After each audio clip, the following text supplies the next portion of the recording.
Our scene opens with chaos, pandemonium. There's panic down every corridor of the royal palace. Folks going everywhere. It looks like a beehive that's been hit with a stick. Folks are scurrying around. Anything that's not nailed down, anything of value is being taken up because we know we're going to need that to fund where we're going next, which is exile, which is hiding. It is absolute bedlam in the royal palace. Why? News of Mount Gilboa has just reached the royal palace. Gilboa.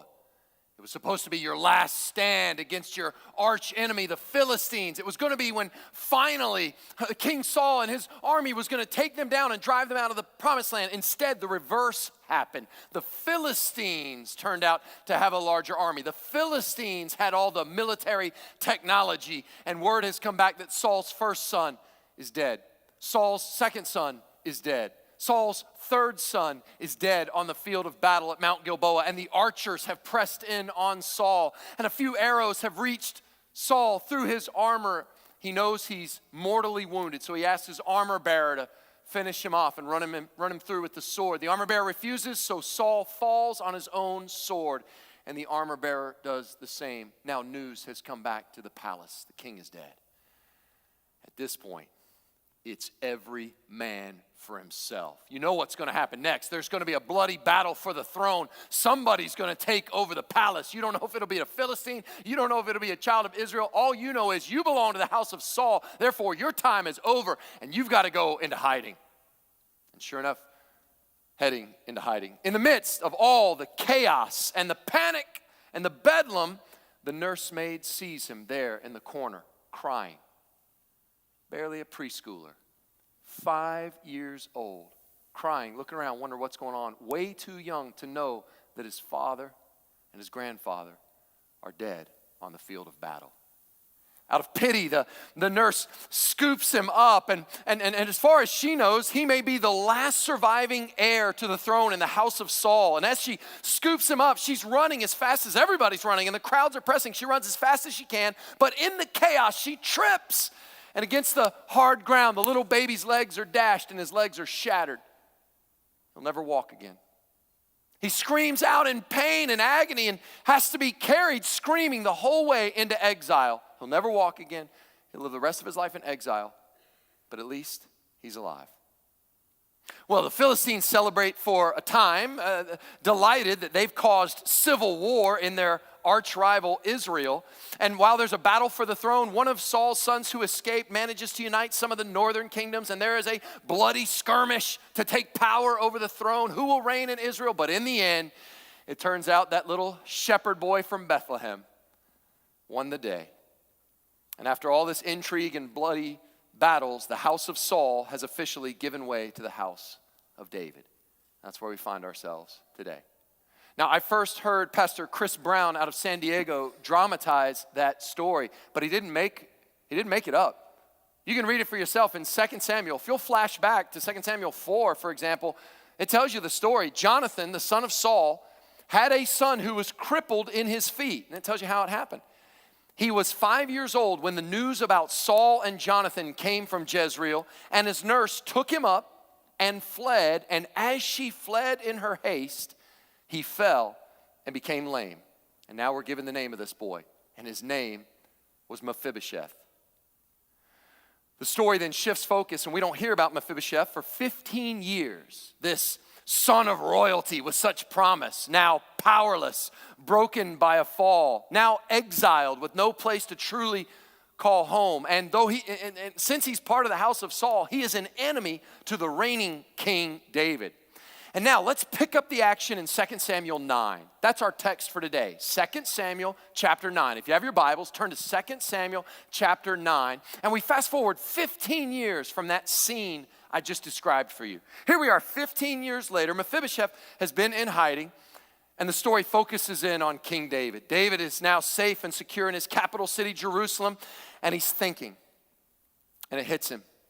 And David said, you just imagine the king pacing around. He's thinking to himself, what's he doing in there? I don't know. He's always writing psalms and he's thinking out loud. He's doing that. And David went, is there still anyone left in the house of Saul? And at this point, everybody knows what he's talking about. Come on, it wouldn't take too much imagination. You know what he's talking about. What did ancient kings do?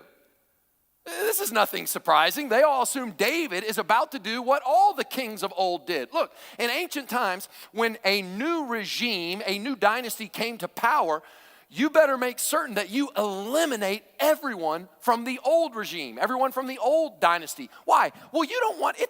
Now that you have your throne, you've got to keep your throne. And the way you keep your throne secure is you make sure that there's nobody from the old regime who might want to get, some insurrectionist ideas and get a group of people together and go have a call to arms and claim that they're the rightful heir to the throne. So you got to make sure you take out all would-be pretenders to the throne.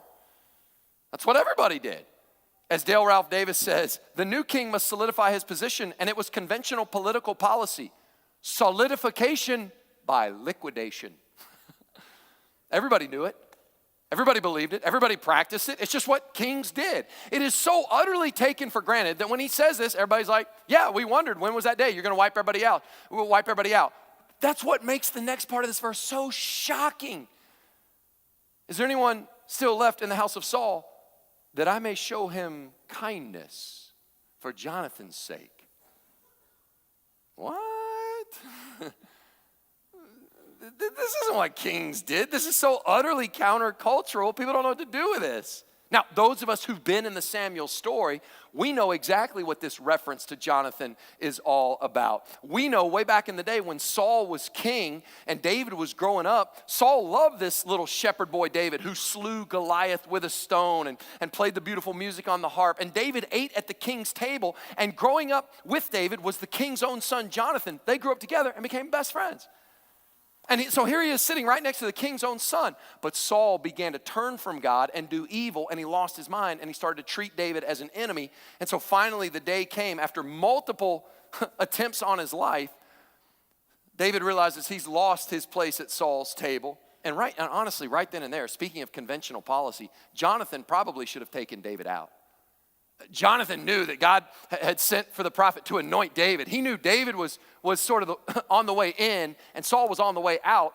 Jonathan would have been the heir to Saul's throne, and so he really should have killed David. Why didn't he? Because he was in line to become the king. He would have been a great king, but here's the deal. Jonathan loved God more than he loved his kingdom. He would give up a kingdom out of love for God and covenant love for David. And so he basically gives up his right to the kingdom, and he gives them this credible speech, and he says, look, you're going to be the next king. So here's the deal. When you become king, he makes a covenant. Those of you who've been in the series, you remember this. It goes way back, chapters and chapters ago, like way back to like 1 Samuel 20. But you can see the covenant he makes there. He's saying, look, when you become king, let's don't do what kings normally do. Let's don't kill each other's families off. And he makes this covenant. Look, here it is. If I'm still alive, this is what Jonathan said to David. Show me the steadfast love of the Lord, steadfast love, the kindness, the loving kindness, the relentless love of God, that I may not die. And do not cut off your steadfast love from my house forever, when the Lord cuts off every one of the enemies of David from the face of the earth. And Jonathan made a covenant with the house of David. The Bible says David loved Jonathan, and so his life was spared as David fled from Saul's table, went into hiding. And now after all that's happened, the caves, and you remember the hiding and the wars, 15 years later, David looks around, and he doesn't think what kings normally think, who can I wipe out? He looks around, he remembers that covenant promise, and he thinks, you reckon there's anybody left from Jonathan's lineage that I can show kindness to? I'm on a mission of the Hebrew word, and kindness there, back in verse 1, chapter 9, verse 1, kindness is, translate kindness is okay, but the Hebrew word hesed, the idea of steadfast love, the never stopping, never quitting, never ending, relentless love of God.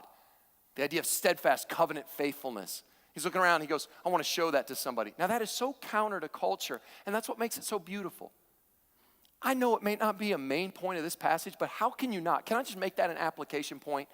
These covenant promises are so counter to culture that even today they are shocking in their beauty. They are arresting. What do I mean by that?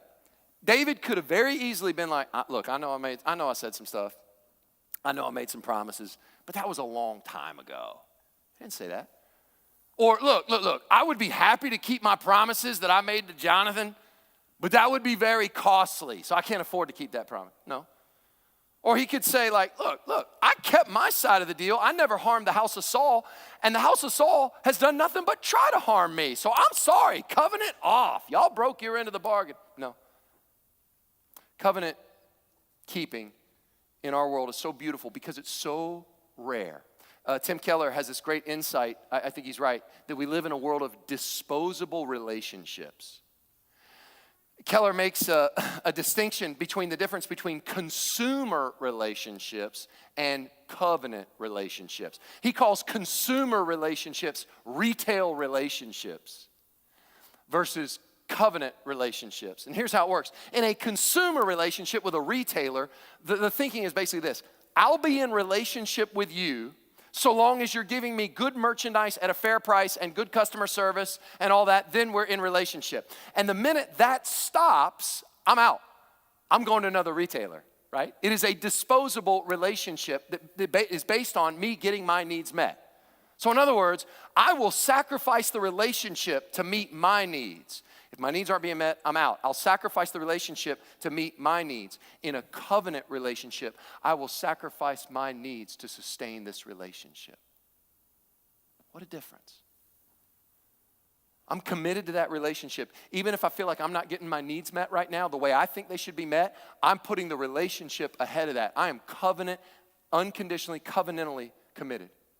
Now, disposable relationships. Let me ask you, is being in a retail relationship necessarily a bad thing? No. You should have some disposable relationships. You should have retail relationships. If you can switch cell phone plans and get a cheaper monthly rate for the same amount of service, I don't expect you to be like, well, I could get a lot better deal, but I am covenantly committed to Boost Mobile. I don't care, right? And you shouldn't either. That's fine. See? That's okay. In fact, that's called a free market economy. That probably helps everybody. That makes the first company want to lower their price, and all right, fine. What's a problem? And not just Christians point this out, but even secular authors are beginning to notice over the last 20 years, is when we treat every relationship as disposable.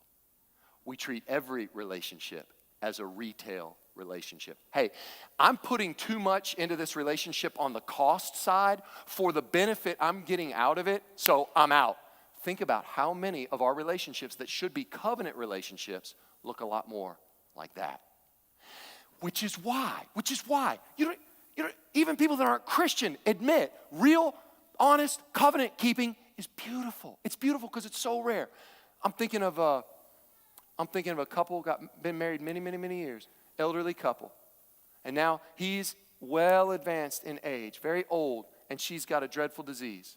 Let's say Alzheimer's disease, and there he is faithfully being a caregiver, faithfully caring for this woman day in, day out. Why is that old man caring for that woman? Because he's getting his needs met?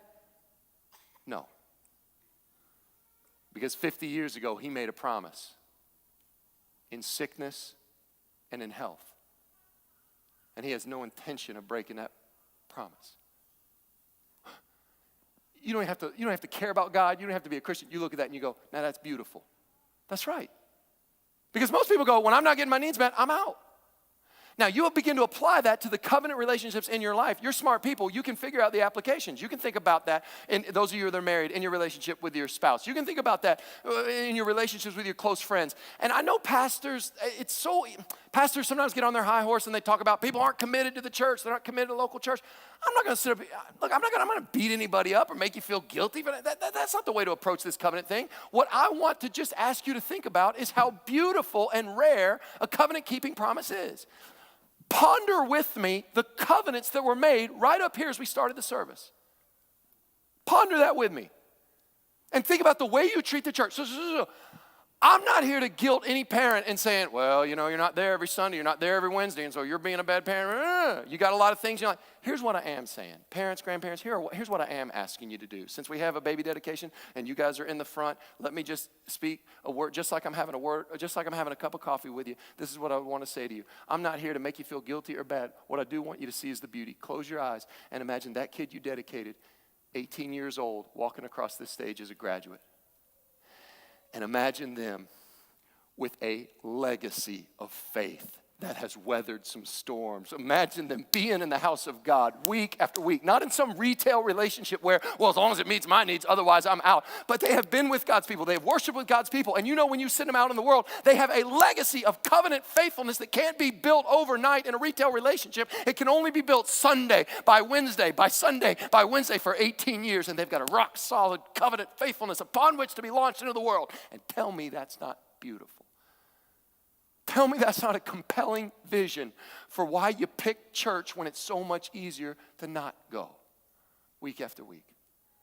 I'm not here to guilt anybody. I'm saying look at the beauty. It's shocking and it's rare, and the culture is still shocked by it. Really? You guys seem awfully involved in your church because I'm sorry. Y'all thought we had a retail thing going. We got a covenant thing going with God's people. It's probably not the main point of the passage, but I hope you'll forgive me for saying that has to be brought up. David's covenant faithfulness to Jonathan cost him a lot to keep. And I make the point because I don't think anybody believes David. Look at the next verses. It is so shocking that the old king wants to do kindness to the new king's family that like nobody believes him. So now there was a servant of the house of Saul. Watch. There was a servant of the house of Saul whose name was Ziba. And they called him to David. Now, keep your eye on Ziba. He shows up later in 2 Samuel. Ziba is totally sus.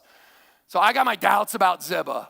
But you'll see why later. Ziba's out for Ziba. But nonetheless, Ziba, he was the servant in the house of Saul. And you know, like there's those people in a place like this that always seem to know everybody's business. And you don't know how they know, but they know everything about everybody. Ziba is that kind of person. He's got his hand in everything. So they know if there is a relative of Jonathan, still around, Ziba's going to know.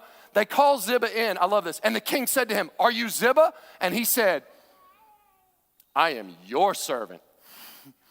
You see what he's doing, right? Ziba's no dummy. It's a yes or no question, are you Ziba? But he doesn't answer yes or no. What does he do? He declares allegiance. Are you Ziba?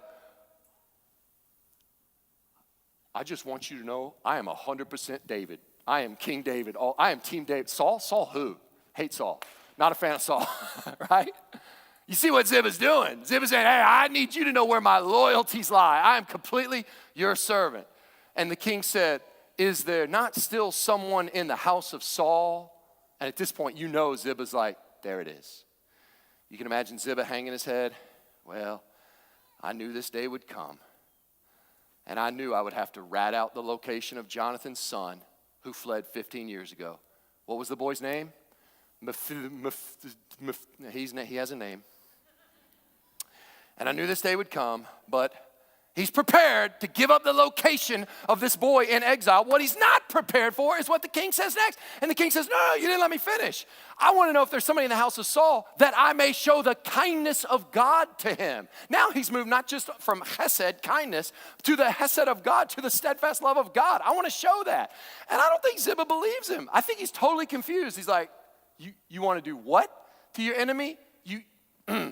So he says to the king, and I think it's the only way to explain his answer. Well, there is still a son of Jonathan, but he's crippled in his feet.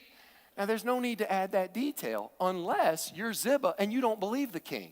So what he's effectively saying here is, you want to show kind.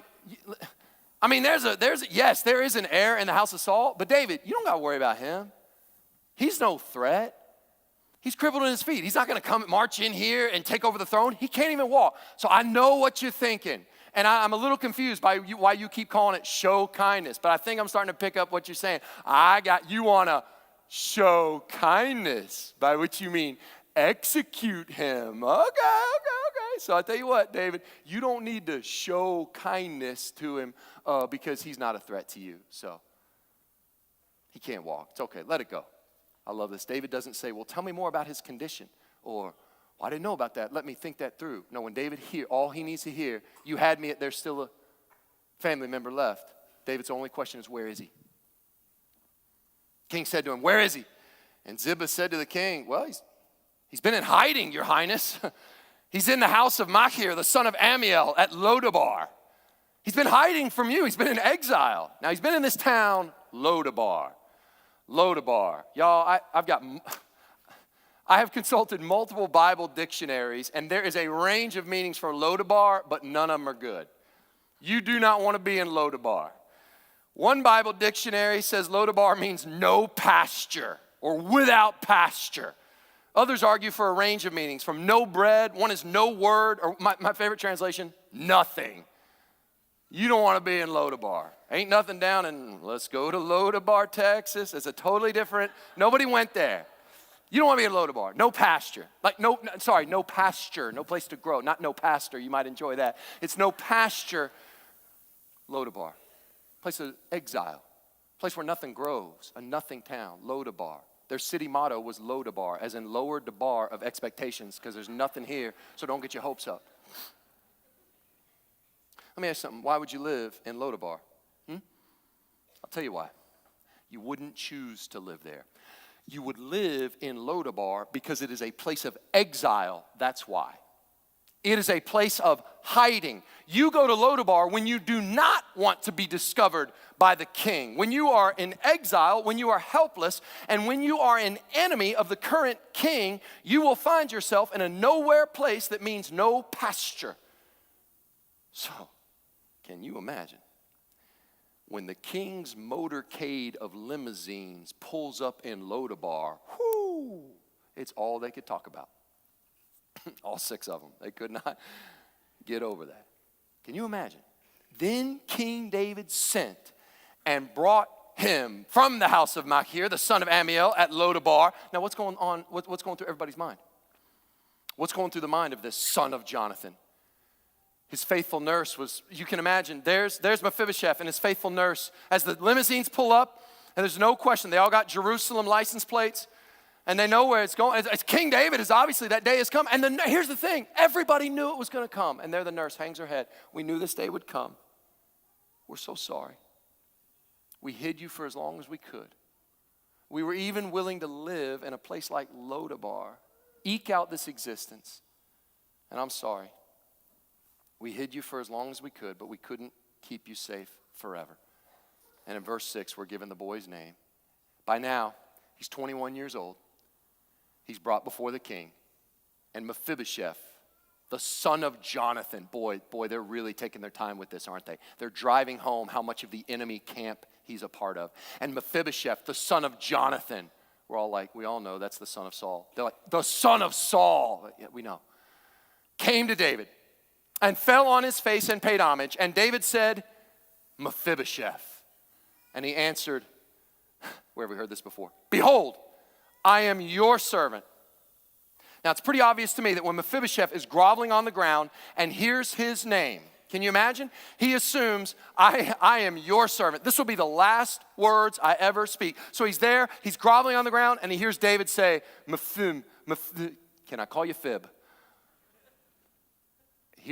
When he says, behold, I am your servant. Listen, Mephibosheth knows these are the last words he will ever speak. Now let me ask you, why does nobody believe David that he wants to show kindness? Yeah, right. Yeah, you want to show kindness. Why? Why is it? He even says, I want to show you the kindness of God. Can I press a little further? How come when preachers preach about the kindness of God, I don't believe it? Could it be because, quite frankly, Mephibosheth thinks exactly like we think? Yeah, but you don't understand my situation. Look at me. If you really knew me, I can't walk. I have nothing to offer the king. I've been in exile. I've been living in Lo-debar. And all my life I've heard stories. And not for nothing, since you brought it up, all my life I've been sitting around Lo-debar. And you know what we talk about? We talk about how things aren't really fair. Because you know what? I'm the king's grandson. I'm the heir to the throne. We should be sitting in a palace right now. Instead, we're in Lo-debar. And you know who to blame? You could say, oh, it's the Philistines' fault. Is it though? Would we be here if it were not for David?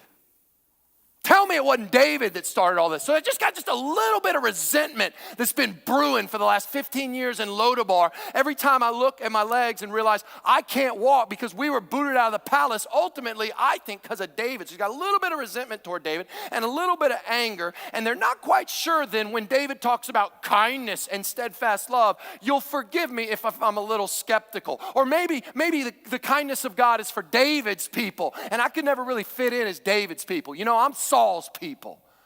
So maybe that kindness is for the David types, but not the Saul's type. Does any of this sound familiar when we approach God? Do you not know people when you talk about the kindness of God? Yeah, well, for some people, you don't know about me. No thanks, not me. And I got just a little bit of resentment. And when you come to God or when you are faced with religion or you meet God's people, isn't it true? Like the old joke about the little boy comes to church. And he didn't understand everything that was going on, but he would gauge his theology based on when the preacher would get all fired up. And he'd leave and he'd tell his mom, looks like God was angry again this week. Isn't that what we think? God's angry. He's angry. Maybe when we come before God, we would assume he wants nothing to do with us. I mean, he wants the good boys and girls, but not us. We hear these hints of chesed and loving kindness and steadfast love. We just don't believe it. A few years ago, before COVID, I had the privilege of seeing Chris Tomlin's Christmas concert show down in Birmingham. Some of you have been, some of you have seen it. He puts on a wonderful concert. In the middle of it, of course, it's such a preacher thing to forget the music and listen to the prose. So when he tells the story, but he tells this incredible story that's always stuck with me. He talks about, he's from Texas, and he talks about how in his neighborhood growing up, there was one house down there in his neighborhood, not far drive down, that was, when it comes to Christmas, can I just describe? It was that house. You know what I'm talking about with the Christmas decorations, right? Think Griswold, okay? That house, the one that and each year would get bigger and bigger, and it became like a family tradition. They would load the kids up in the station wagon, and they would drive the short drive in the cold night. They'd get hot chocolate, and they'd go, and that was their thing. They would go and look at their neighbor's house, and each year would get bigger and bigger and more elaborate. Then there's sound systems, and then there's light, and then you could see the thing from space if you go on Google Earth. You know what I'm talking about, right? So it gets bigger and bigger. And finally, Tomlin by now is I think he's in college and he's coming home, and they still do it. So it's a Friday night. Christmas is the next week. It's their tradition. They get in the station wagon, and each year they're complaining because the traffic's getting bigger and bigger. Word is getting out. Now people are backed up. Cars are backed up. And the dad is just getting angrier and angrier because he was there when it was, just one little, you could just walk up anytime, and now this. He's getting madder and madder, and as he sees, he's 20 cars deep, and everybody's waiting to pull up next to this house, and he loses his mind when he sees 20 cars away. He sees them as cars are pulling up, asks him to roll down the window, and they're sticking the bucket in the car, and the dad's like, are you kidding me? And that can't just do a good deed. Now we got to make money. Now we got to profit off this. And he's just getting madder and madder. Tomlin tells the story that him and his brothers are hiding in the back of the station wagon, covering up with blankets because they don't want to be associated with what's the guy's going to explode. And as he's getting closer, they're using little kids. That's dirty, right? At Christmas time, they're using little kids, to take the collection, stick the bucket in each. And they're like, Dad, whatever happens, please do not roll up the window and crush a kid's arm. We do not want to get sued at Christmas time, right? And he's getting angrier and angrier. And just about the time he's about to explode, he finally pulls up. Forget the Christmas spirit, forget the house. He can't believe they're charging money for this. As soon as he gets up there, the kid runs up with a bucket. It's full of candy canes. He goes, here, take one. They're free. Take as many as you want.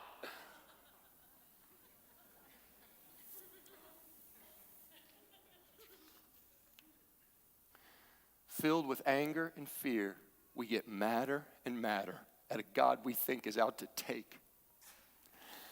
And that little baby, born in a manger, born in Bethlehem, was God's way of saying once for all and forever, God is not trying to take something from you. He's trying to get something to you. Some of you just assume God is angry at you. Some of you, it's been a long time since you darkened the doors of a church perhaps, and you assume, well, I don't know what I'm. Do you realize God is not trying to take? He's trying to get something to you. And just like the King David had to go and seek Mephibosheth. He wasn't going to wait around for somebody to come from Lo-debar. They're in hiding. They don't want to be found by the king. I heard, I Googled Lo-debar because I thought that can't be what that means, right? So I'm messing around and I see these sermons. You got to get up out of Lo-debar. I'm like, that's the point. You can't get up out of Lo-debar. If you're Mephibosheth, you are very much stuck in Lo-debar. So you're in exile, you're in hiding, and you don't want to be found by the king.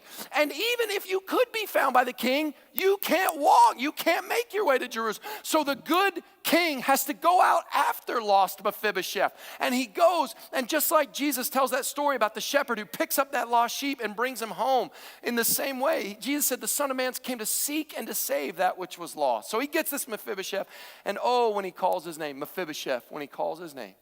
Have you heard the king call your name? It's been a long time. You got to hear that in your life. You got to hear the king call your name. I don't mean literally with an audible voice. I mean you have to have this encounter with God where it is revealed to you that salvation is found in Jesus Christ. And he wants a relationship with you. Well, when he calls his name, David had to say the same thing to Mephibosheth that seems like when God does something in a person's life, he has to say this everywhere. Jesus had to say it over and over again. The angels had to say it when they announced Jesus' birth, and David had to say it to Mephibosheth. David said to him, do not fear. Isn't that something?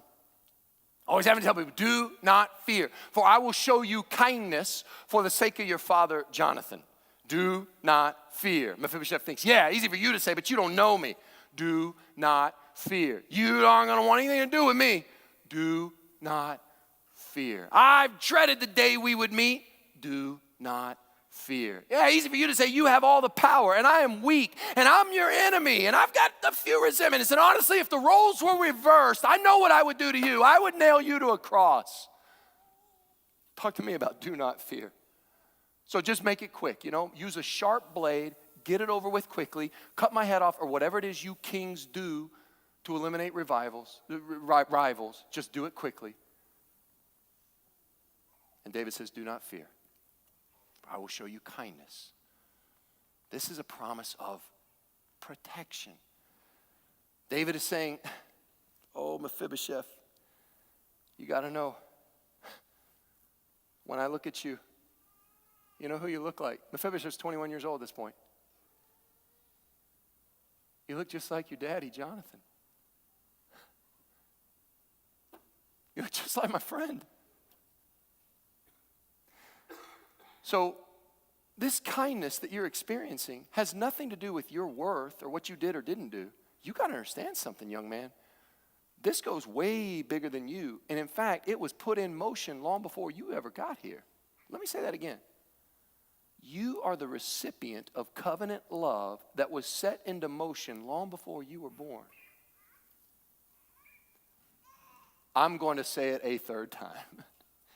You are the recipient of covenant love that was set into motion long before you were even born. Now, just a little insert. It's just this big. I just made myself 2 notes. Insert.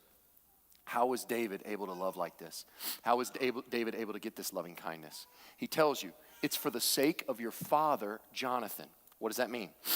He's saying, David, Mephibosheth, you may not know this, but you're, I don't know what they've told you about your dad and your granddad, but Jonathan should have killed me. Instead, he gave up his kingdom for me. So what happened was, when I was a dead dog, you can go back and look in the first part of what we call Samuel, we call it 1 Samuel now.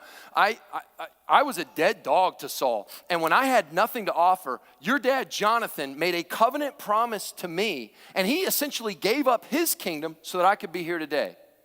So it cost him his kingdom. And because I've received that kind of covenant love, I can show covenant love and mercy to others. Guys, that's New Testament Christianity. Because we have received the covenant love of God, we can show the covenant love of God to others. If we can jump ahead here to the New Testament, can't you see how Jesus is the true and better Jonathan? Jonathan gave up his kingdom so that David could be here. Jesus gave up not only his kingdom, but his whole life so that you could live. So because you've experienced that covenant love and faithfulness, you can freely give it to those who don't deserve it, like Mephibosheth.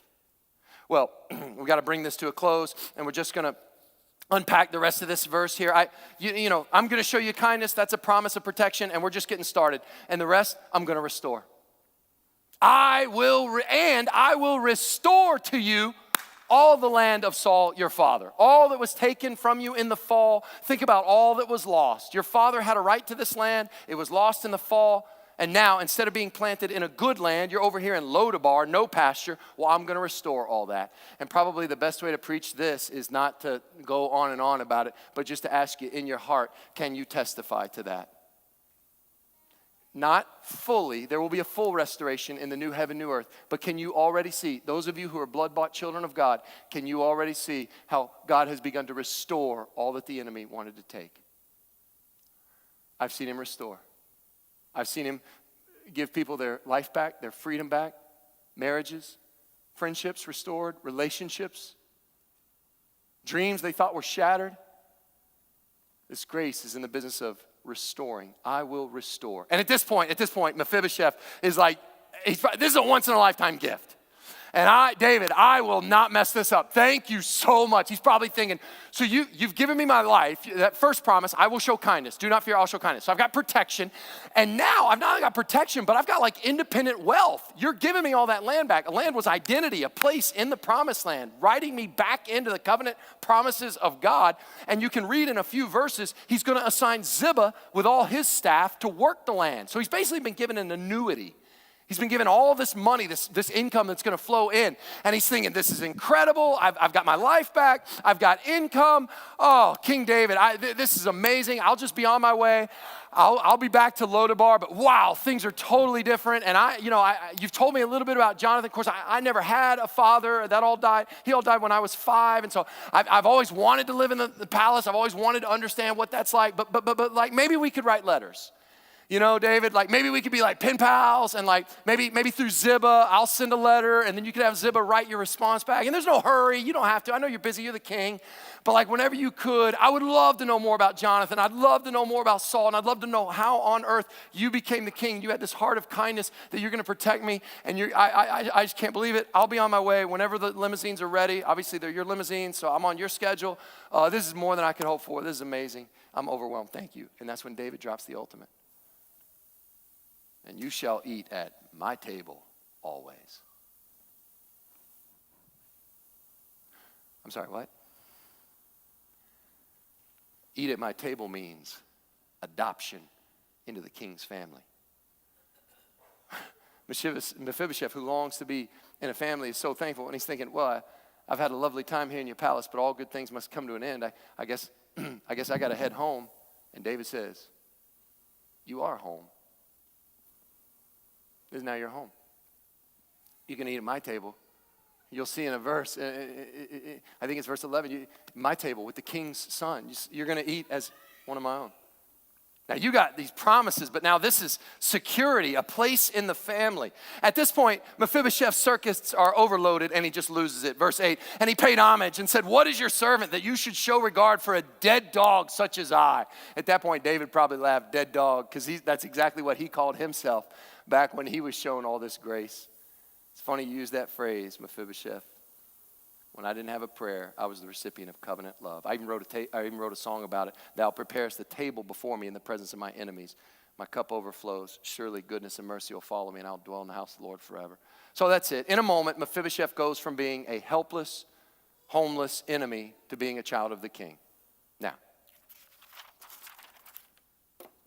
I mean, how, as a New Testament Christian, how can you not see yourself in Mephibosheth's story? Let me say it again. Mephibosheth, here you got a guy, born rightful heir to a throne of royal blood, broken by the fall, living in exile somewhere he was never supposed to be, an enemy to the king on the throne. Let's review. He was helpless, powerless, weak, couldn't walk. He was estranged, exile, sinner, separated. And he was of the wrong house. He was an enemy.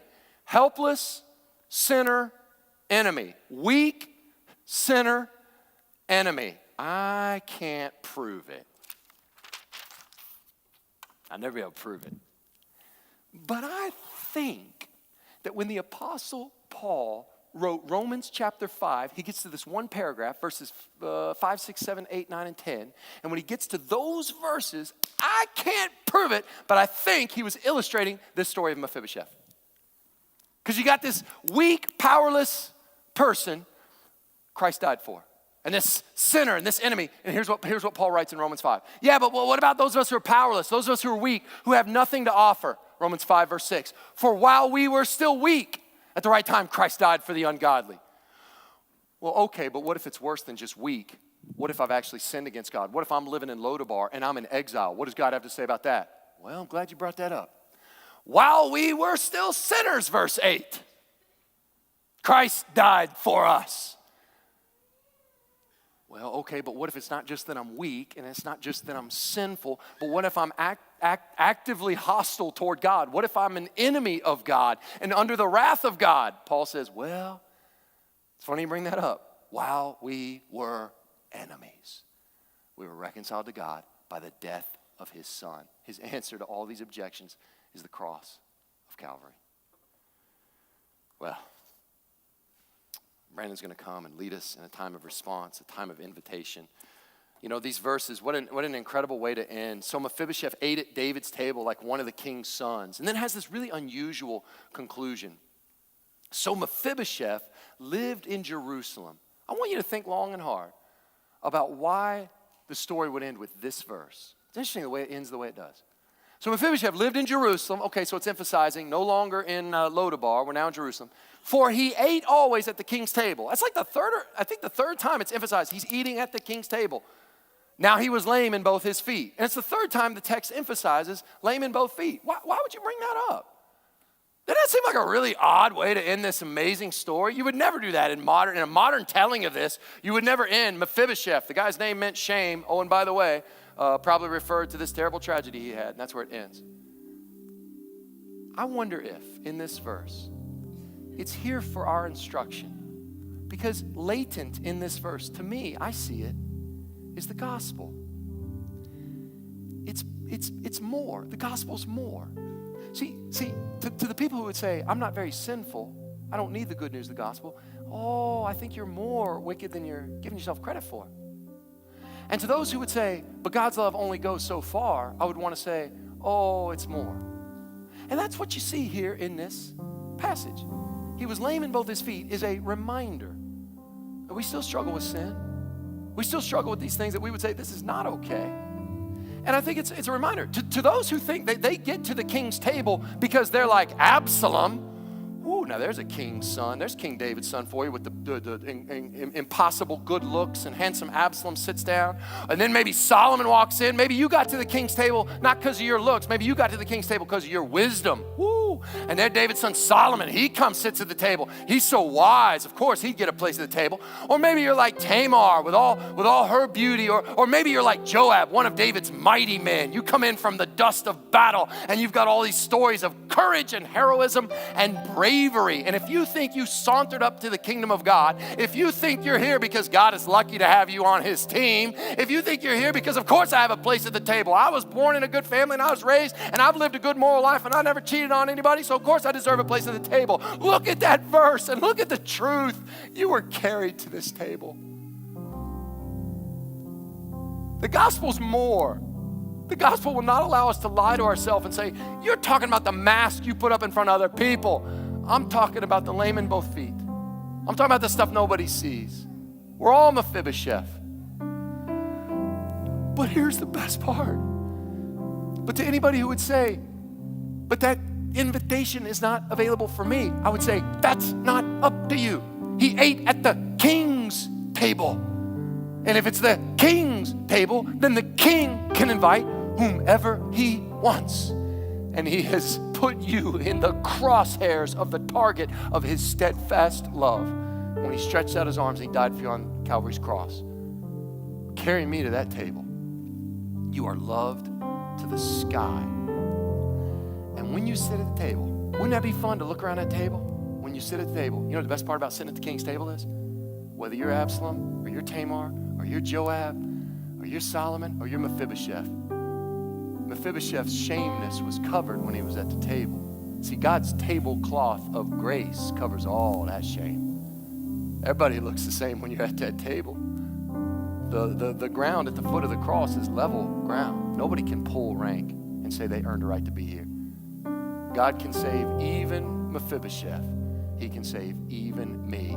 And there is coming a great banqueting table. Y'all, for everyone who places their faith and trust in Jesus, for everyone who said, carry me to that table. Just carry me to that table. I got no more pride. No. I just need Jesus. He carries you to that table. And at that banqueting table, there with the saints of old and there in glory, there will be a great marriage supper, and the tablecloth will cover of his grace, will cover everybody's sin and shame. And we will look around that table and we'll see Mephibosheth, even you. And he'll look at me and be like, even you? Even me. Carried to that table. Let's pray.